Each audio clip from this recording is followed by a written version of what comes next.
देखिए, जयपुर में जिसने भी सुना वो स्तब्ध है, क्योंकि जयपुर से इरफान का काफी ज्यादा लगाव होता। हर मकर संक्रांति को जब तक वो बीमार नहीं पड़े थे जयपुर आते थे और जलमहल के पाल पर लोगों के साथ पतंगे उड़ाते थे। वो कहते थे कि बचपन की यादें मुझे जयपुर और पतंगों से जुड़ी हुई है, मकर संक्रांति वो जहां भी रहता हूं मुझे जयपुर खींच लाती है।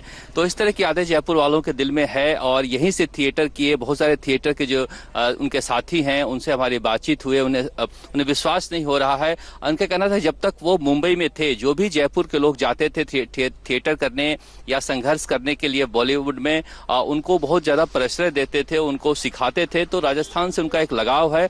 और जिस तरह से 25 तारीख को उनकी माताजी का शौकत खान का निधन हुआ, हालांकि उस रामगंज के इस वाशों के इलाके में कर्फ्यू है और काफी ज्यादा कोरोना का प्रभाव, इसलिए 3-4 लोग ही सुपुर्दे खाक में शामिल हो पाए। और उसके बाद पूरा परिवार तुरंत मुंबई चला गया, क्योंकि तुरंत वहां पर इरफान भी भर्ती हो गए थे अस्पताल में। यहाँ परिवार का कोई है नहीं, मामू हैं, मामू से बात हुई। पूरा परिवार अभी तो गम में है, रो रहे हैं वो और याद कर रहे हैं किस तरह से इरफान थे। उनका बचपन जो है ननिहाल में अपना टोंक में बीता है। टोंक में उनका मामू का घर है, तो वो जब आते थे जयपुर तो वहां से टोंक भी जाते थे। तो एक तरह से कहा जाता है कि छोटा सा एक बच्चे की तरह यहाँ जयपुर उनको, इरफान को याद रखता है कि यहाँ से बड़े हुए और बॉलीवुड में इतना बड़ा जाके नाम कमाए। वसुंधरा राजे हों, अशोक गहलोत हों, सबने शोक व्यक्त किया है जयपुर के इस सितारे पर। जिस तरह जब से बीमार थे तब से यहाँ पर दुआओं का दौर जारी था कि जल्दी वो ठीक होकर आए। अब सबको लगने लगा था कि इरफान ठीक हो गए हैं और अचानक से माता जी के निधन के बाद इस तरह से अचानक से खबर आई, तो यहाँ तो हर कोई स्तब्ध है। और जिस इलाके में उनका घर है वहाँ एक विडंबना देखिए कि कोई सुख मनाने के लिए भी नहीं निकल सकता, क्योंकि कोरोना का ऐसा ज्यादा प्रभाव है इस इलाके में कि बिल्कुल ही कोई किसी को घर से निकलना मना है। तो एक विडंबना ही कहा जाएगा कि लोग उनके लिए एक साथ जुट भी नहीं सकते। और परिवार में फिलहाल तो कोई यहाँ पर है नहीं, सब मुंबई चले गए हैं। उनकी पत्नी आ नहीं पाई थी, घर के जो रिश्तेदार थे उन्होंने उनके माताजी को। शरद, आप बने रहे हमारे साथ। हमारी सहयोगी मीनाक्षी भी हमारे साथ जुड़ गई हैं। मीनाक्षी, जो हम बात कर रहे थे लगातार, वाकई विश्वास नहीं हो रहा है कि इरफान हम अब हमारे बीच नहीं रहे। हमने भी कई बार बातचीत की है फिल्मों की, हम लोगों को भी इंटरेस्ट रहा है फिल्मों में, और अच्छी एक्टिंग की बात जब भी हुई है तो इरफान के बारे में हम सभी ने जिक्र जरूर किया है। एब्सोल्युटली श्वेता, आप बिल्कुल ठीक कह रही हैं। देखिए, बेहद दुखद ये बात कि इरफान खान जिस उम्र में चले गए हैं वो उम्र जाने की नहीं होती है। 54 साल की उनकी उम्र।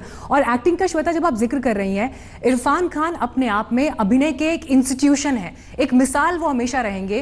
क्योंकि अगर आप देखें कि जिस तरह का हमेशा एक्सपेक्टेशन रहता है कि कोई भी एक्टर एक स्पेसिफिक नए नक्श वाला हो, उसका एक पर्टिकुलर तरह का हुलिया हो, तब उसे एक्टिंग के लिहाज से जो एक ट्रेंड माना जाता है बॉलीवुड में, उससे बिल्कुल जुदा छवि इरफान खान की रही है।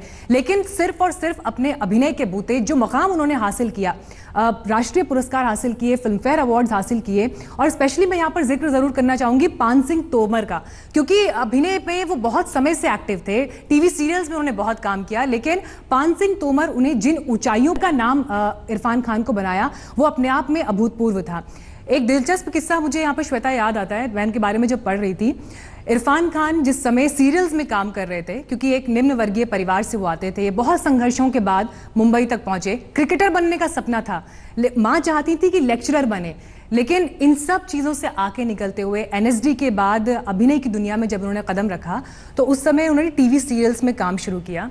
लेकिन अपने इंटरव्यू में खुद इरफान खान ये कहते हैं कि सीरियल्स में काम करते करते मैं इतना ऊब चुका था, बार बार एक ही तरह के किरदार, एक ही तरह के प्लॉट पर काम कर करके इतना परेशान हो चुका था कि अपना बोरिया बिस्तरा बांधकर मैंने मुंबई से लौटने का फैसला कर लिया था। लेकिन फिर एनएसडी के दिनों से उनके करीबी दोस्त रहे तिग्मांशु धूलिया ने उन्हें रोका और कहा कि दोस्त, अभी थोड़ा इंतजार और करो, तुम्हारे लिए मुंबई में, माया नगरी में, अभिनय की दुनिया में बहुत कुछ है, ऐसी मंजिलें बाकी हैं जो तुम्हें अभी अचीव करनी है। इरफान रुक गए और उसके बाद जो सफर उनका फिल्मों में शुरू हुआ, संघर्ष वहां पर भी रहे, लेकिन उन संघर्षों से आगे बढ़ते हुए उन्होंने जो फिल्में की, हर फिल्म अपने आप में ट्रेंड सेटर इरफान खान के लिए बनती रही। अब पान सिंह तोमर का जब हम जिक्र कर रहे हैं श्वेता, आप ये देखिए 40 साल की उम्र के बाद पान सिंह तोमर फिल्म उनके पास आई, और इस फिल्म का जो किरदार था उसमें सिर्फ मैं एक्टिंग की बात नहीं कर रही हूं, जो फिजिकल फिटनेस की जरूरत थी, भागना, दौड़ना, उछल कूद करना, तिग्मांशु धूलिया ने ये तक सजेस्ट किया कि हम बॉडी डबल से ये किरदार करवा लेंगे, लेकिन इरफान खान ने ये कहा कि उन्हें ये मंजूर नहीं है, अपना रोल वो खुद निभाएंगे, हर बारीकी को वो खुद परफॉर्म करेंगे। और ये किसी भी परफेक्शनिस्ट की सबसे बड़ी पहचान होती है कि अपने किरदार में इस कदर घुस जाना, उसको इस तरह से निभा देना कि आने वाले दिनों में, जैसे देखिए आप, मैं और आज जो भी लोग इस वक्त हमारे इस बुलेटिन को देख रहे हैं, वो समझ रहे होंगे कि एक परफेक्शनिस्ट क्या होता है और अपने काम में डूबा हुआ इंसान क्या होता है। और इसीलिए आनंद फिल्म का बहुत बड़ा डायलॉग है श्वेता कि जिंदगी लंबी नहीं बड़ी होनी चाहिए। इरफान खान वो बड़ी जिंदगी जीकर गए हैं श्वेता। बिल्कुल, और यही सवाल मीनाक्षी, जब जैसे ही ये खबर सामने आई और मंदूर भंडारकर से मेरी जब बात हो रही थी, उनसे यही मैंने पूछा था कि आपने तो कई सारे फिल्म्स डायरेक्ट किए हैं, तो एज ए डायरेक्टर जब भी आप किसी का ऑडिशन लेते हैं तो आप ये देखते हैं कि अगर हीरो के कैरेक्टर के लिए, रोल के लिए कोई आ रहा है तो उसको इसी तरह से दिखना चाहिए, एक सर्टेन वे में दिखना चाहिए, नाक नक्श ऐसे होने चाहिए, हाइट ऐसी होनी चाहिए या आवाज ऐसी होनी चाहिए। लेकिन उन तमाम चीजों को, उन बैरियर्स को या फिर वो जो पैरामीटर्स थे उसे तोड़ते हुए इरफान खान ने अपनी एक जगह बनाई और अपनी प्रतिभा की वजह से उनमें एक तरह से कह लें कि कूट कूट के मीनाक्षी जो है वो एक्टिंग भरी हुई थी, वो सही मायने में एक कलाकार थे। बिल्कुल श्वेता, और देखिए मुझे ये लगता है कि जब भी हम इरफान खान का नाम आने वाले दिनों में भी अभिनय की पाठशाला में जिस तरह से उनका नाम लिया जाएगा, हमेशा एक मिसाल के तौर पर उनके कैरेक्टर्स को गिना जाएगा।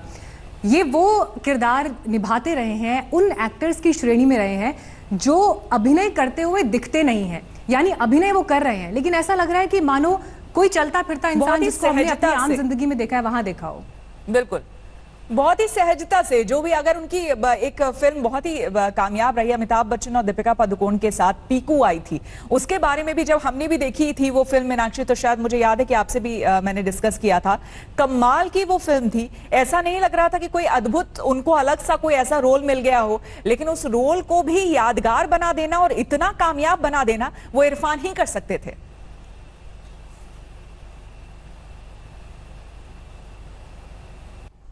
और इरफान खान के निधन से इस वक्त फिल्म जगत में शोक की लहर है। अशोक पंडित फिल्मकार, उन्होंने एक वीडियो शेयर किया है, क्या कह रहे हैं सुनिए। But it didn't happen so. But you'll always remain alive in our hearts. Your performances, your laughters will always remain with us. We'll miss you, Irfan. We'll miss you. प्रियो इस वक्त हमारे साथ जुड़ गए हैं। बाबुल, फिल्मी जगत के लिए तो है ही है, लेकिन पूरे देश के लिए एक तरह से कहें कि इरफान का जाना हर किसी को खल रहा है। बहुत बहुत खल रही है। और देखिए उम्र क्या, 54 सिर्फ उनका एज, 53-54 एज हुआ था। मालूम नहीं, जो 3-4 दिन पहले उनकी मम्मी गुजर गई थी और जो वो नहीं, उनको देखने के लिए नहीं जा पाए थे, अंतिम उसमें नहीं जा पाए थे, मालूम नहीं उसका क्या असर उनके शरीर में पड़ा होगा। ऑलरेडी जूझ रहे थे, लड़ाई कर रहे थे, लड़ाई की फर्स्ट हाफ जीत के वापस भी आ गए थे। और देखिए स्टार्स बहुत होते हैं, लेकिन सब स्टार्स बेहतरीन एक्टर नहीं होते। हर एक्टर हो सकता है स्टार नहीं बन सकते, लेकिन ये एक ऐसे एक कलाकार थे जो बहुत बड़े स्टार होने के साथ साथ एक बहुत ही बेहतरीन पार एक्सीलेंस एक एक्टर थे। और देखिए जब बॉम्बे में आपके गॉडफादर कोई ना हो, तो जो हमारे जैसे आउटसाइडर्स जो बॉम्बे में गए थे, वो हमें मालूम है कि कैसे वो टीवी से निकल के वहाँ पे बेहतरीन काम करके वहीं से निकले, फिर बॉलीवुड में इतनी खूबसूरत काम किए। और उनका काम का जो पूरा होराइजन है उसे देखिए, क्या किस तरीके के मकबूल से लेके, लंच बॉक्स से लेके, फिर वहाँ से इंटरनेशनली स्लमडॉग मिलियनेयर जैसे फिल्म में भाग, नेशनल अवार्ड और बाकी सारे अवार्ड्स। तो he was a completely accomplished actor, national school of drama से बाकायदा सीखे हुए, मतलब जिसको बोलते हैं कि ग्रामेटिकली करेक्ट एक्टिंग जो है वो भी कोई इनको देखे, ही वॉज वन एग्जाम्पल। तो बहुत बड़ा क्षति है। और 70+80 के एज में कोई एक्टर चले जाना जो है वो फिर भी लोग उसे एक्सेप्ट कर सकते हैं, but 54 it's like half done. क्या बताएं, बहुत ही दुखद घटना है, बहुत दुखद चीज है। बाबुल, आपकी कभी उनसे बातचीत हुई हो, कभी कोई ऐसा लम्हा, कोई ऐसी बात जो आप हमसे शेयर करना चाहें? बहुत छोटा सा एक मुलाकात, हम एक्टर है नहीं तो ऑलरेडी ऑब्वियसली एक शूटिंग के क्षण में जो मतलब बाकी लोगों के साथ मुलाकात की जो है वो हमारे साथ होते नहीं है। लेकिन दिल्ली में एक हमारे गवर्नमेंट के फंक्शन में उनसे बस चंद 2-3 मिनट की बात हुई थी। उन्होंने सिर्फ इतना ही पूछा था कि ये पॉलिटिक्स से, म्यूजिक से पॉलिटिक्स में आना जो है वो कैसा आपको कैसा लगा। मैं बोला बस मैंने शहर बदला, मुंबई से दिल्ली, बाकी सब सेम ही है, उधर भी पॉलिटिक्स है इधर भी पॉलिटिक्स। तो बहुत छोटा इंटरेक्शन हुआ, लेकिन देखिए एक बात और भी है कि जब आप चले जाते हैं आपका काम तो जरूर रह जाता है वो लोग, और ऐसे काम जो है लोग हर दिन याद करते हैं आपको। हॉलीवुड में भी जरूर उनका जाने से जो है लोग ट्वीट कर रहे होंगे, लोग उसके इस लॉस को वो कह रहे होंगे इसके बारे में, लेकिन एक बेहतरीन शख्सियत होना जिसके पर्सनालिटी को लोग याद रखें। जितने भी को एक्टर्स लिख रहे हैं वो ऐसे ही नहीं लिख रहे हैं कि वो उनकी निधन होगी उससे लिख रहे हैं कि very good human being, but her subject में उनसे आप बात कर सकते थे। वर्ल्ड नॉलेज, वर्ल्ड के बारे में नॉलेज जो है किसी भी सब्जेक्ट में बात कर सकते थे। सेंस ऑफ ह्यूमर बहुत अच्छा था। तो सारी बातें सामने आ रही है, and this is such a untimely loss. तो इसीलिए ये बहुत ज्यादा खल रही है सब। बिल्कुल, और जिस तरह से हम लगातार बात भी कर रहे थे कि जो हीरो होने के, जो अगर आप हीरो की बात करते हैं फिल्म इंडस्ट्री में, तो एक स्टार के बारे में हम जैसे ही सोचते हैं तो एक सर्टेन वे में हम सोचते हैं कि वो ऐसा दिखता होगा या ऐसा दिखेगा या ऐसा लगेगा। उन सारे पैरामीटर्स को तोड़ते हुए इरफान खान ने अपनी जगह बनाई थी, अपनी सिर्फ और सिर्फ मेहनत और एक्टिंग की बदौलत। उनका एक्टिंग ही उनका सिक्स पैक था, उनको कभी शर्ट खोल के दिखाने की जरूरत नहीं थी। मैं सिक्स पैक बनाने को कोई छोटा नहीं कर रहा हूँ, but he was one actor par excellence. वही बोल रहा हूँ कि एक स्टार जो साथ साथ एक सुपर डुपर एक्टर भी थे, and that is this untimely loss is something that is going to hit everyone so hard. बिल्कुल, और काफी कुछ उनसे अभी सीखने, उनसे देखने को और मिलता, क्योंकि कई लोग बता रहे हैं कि डायरेक्शन में भी उनका शौक रहा है और वो आगे रहते तो शायद हम कुछ और अच्छी फिल्में और देख पाते। बाबुल, अगर आपको कोई याद हो, आप अगर फिल्में देखते हो और आपको अगर कोई याद हो उनकी कोई ऐसी फिल्म या उनका कोई ऐसा किरदार जो आपको याद आ रहा हो। बिल्कुल देखिए, ये अभी 3-4 दिन पहले लॉकडाउन के टाइम पे रात को फैमिली के साथ आप 10-11 बजे फिल्म देखने बैठते हैं, तो हमने लंच बॉक्स देखी और साथ में आसपास में वो अंग्रेजी मीडियम भी पिक्चर हमने देखी। एक हिंदी मीडियम, अंग्रेजी मीडियम तो अभी आने वाली है।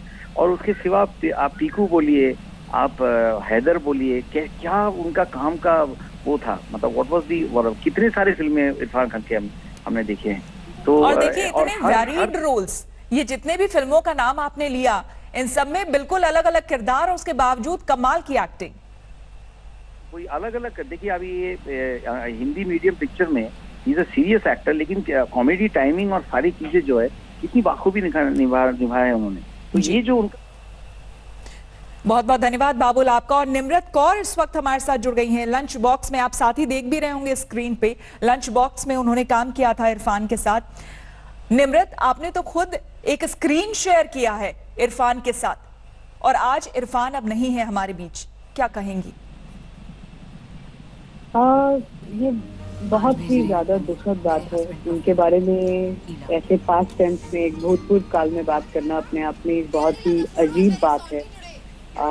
मेरे पास शब्द नहीं है इस वक्त बयान करने के लिए कि ये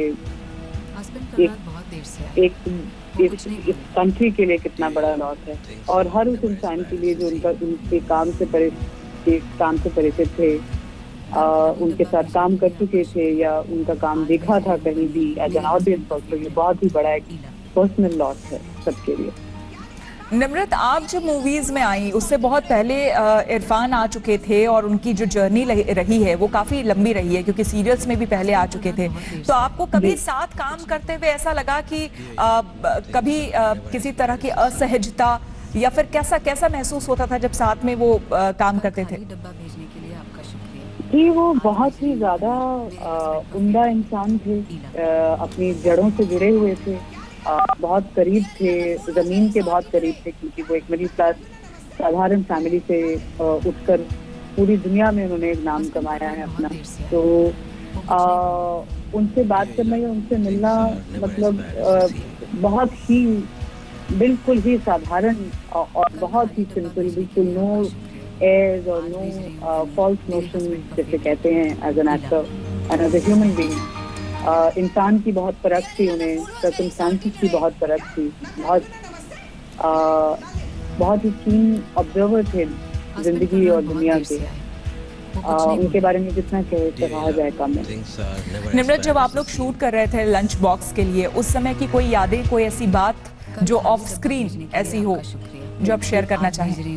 हम लोगों ने बस एक ही सीन किया जहाँ पे हम मिले नहीं थे कभी, बट इस वक्त मैं उनकी फैमिली के लिए जरूर प्रेयर करूंगी। और ये बहुत ही मुश्किल वक्त है, बहुत कठिन समय है, और भगवान उन सबके साथ उनको स्ट्रेंथ दे इस वक्त। बिल्कुल निम्रत, बहुत बहुत धन्यवाद आपका हमसे बात करने के लिए। तो निम्रत कौर बात कर रही थी अभिनेत्री, और लंच बॉक्स में उन्होंने एक बेहतरीन, क्योंकि ये जो अपने आप में मूवी है लंच बॉक्स, वो ही बिल्कुल डिफरेंट थीम पर है। और अगर आप देखेंगे वाकई तो आपको हैरानी होगी कि इस कॉन्सेप्ट की मूवी भी हमारे यहाँ चल सकती है, और ये चली और सिर्फ इन दोनों के अभिनय के बलबूते। इसीलिए जज नहीं कर सकते थे। इरफान खान के साथ यही सबसे बड़ी बात हुई कि उन्होंने NSD से जो उनको शिक्षा मिली, national school of drama Delhi से उन्होंने शिक्षा प्राप्त की, उसी जगह से जहां से नशीरुद्दीन शाह निकले हैं, जहां से अनुपम खेर ने पढ़ाई की है। शरत हमारे संवाददाता जयपुर से लगातार बने हुए हैं। शरत, हम उनकी फिल्मी, इरफान खान के पूरे जो फिल्मी करियर उनका रहा है अभी तक का, उसके बारे में जान रहे हैं, उसके बारे में काफी कुछ हम बात कर रहे हैं वहां के लोगों से, मुंबई के लोगों से। लेकिन उनका बचपन किस तरह का रहा, जयपुर में कहां रहते थे, किनके साथ रहते थे? कई ऐसे दर्शक हैं, प्रशंसक हैं उनके, जो ये जानना चाहेंगे उनके बचपन के बारे में। जरा बताएं। ये कहीं ना कहीं आपको बताता है कि स्टारडम भले ही मिल गया हो, लेकिन जो कहते हैं ना कि स्टारडम मिलने के बाद कईयों के दिमाग खराब हो जाते हैं शायद, लेकिन वो कहीं नहीं था। डाउन टू अर्थ और जमीन से जुड़े हुए, इसलिए शायद वो बार बार ये कहते थे कि, क्योंकि अमूमन मुंबई जाने के बाद कोई लौटता नहीं है अपने घर, लेकिन वो फिर भी कहते थे कि मैं जयपुर आऊंगा, यहाँ घर बनाकर यहाँ पर रहूंगा। और श्वेता देखिए, सिर्फ मुंबई क्या, वो तो हॉलीवुड तक हो आए थे, और हॉलीवुड में भी उन्होंने जिस तरह का काम किया, उस काम को लेकर उन्हें जबरदस्त रिकॉग्निशन जो है दुनिया भर में मिला है। और श्वेता देखिए, लगातार स्क्रीन पर हम उनकी फिल्म लंच बॉक्स के कुछ दृश्य जो है वो भी दिखा रहे हैं। फिल्म लंच बॉक्स का ही उनका एक बहुत ही संजीदा डायलॉग है, जिसमें वो कहते हैं कि we forget things if there is nobody to tell them, यानी हम वो चीज़ें भूल जाते हैं अगर कोई बताने वाला ना हो। इरफान बेशक आज हमारे बीच नहीं है, लेकिन उनकी ये फिल्म का डायलॉग आज की इन परिस्थितियों में कितना रेलेवेंट है। आप ये देखिए कि उनके चले जाने के बाद भी आप, हम, उनके फैंस उन्हें याद कर रहे हैं, और जो किरदार पर्दे पर उनके जीवित हैं वो हमेशा रहेंगे। अगर आपको याद हो जिस तरह का खाका उन्होंने अपने किरदारों से खींचा है, जो रेंज उनकी अदाकारी की दिखाई देती है, जैसे ही वो फिल्म हैदर में नजर आते हैं, शाहिद कपूर का दबदबा पूरी फिल्म में दिखता है, लेकिन जहां पर एंट्री होती है इरफान खान की, अचानक से पूरी बाजी पलट जाती है। रूहदार का उनका वो कैरेक्टर सिर्फ आंखों से बोलता है, चेहरे के एक्सप्रेशन से बोलता है। पान सिंह तोमर के डकैत की भूमिका आप देखिए, हासिल का नेगेटिव कैरेक्टर आप देखिए, लंच बॉक्स में एक मिडिल एज इंसान की जो चैलेंजेस हैं कि वो नॉर्मल दफ्तर जाता है, दफ्तर से घर आता है, और उस बीच एक कहानी जो उसके बीच चल रही है, तो ये वो किरदार हैं जिससे समाज का कोई भी व्यक्ति अपने आप को एसोसिएट कर सकता है, और ऐसा लगता है मानो उनका ये किरदार जो पर्दे पर दिखाई दे रहा है वो हमारी कहानी कहता है। और यही किरदार जब इंडियन सिनेमा से आगे निकलकर हॉलीवुड तक पहुंच जाते हैं, तो श्वेता ये रेंज जो है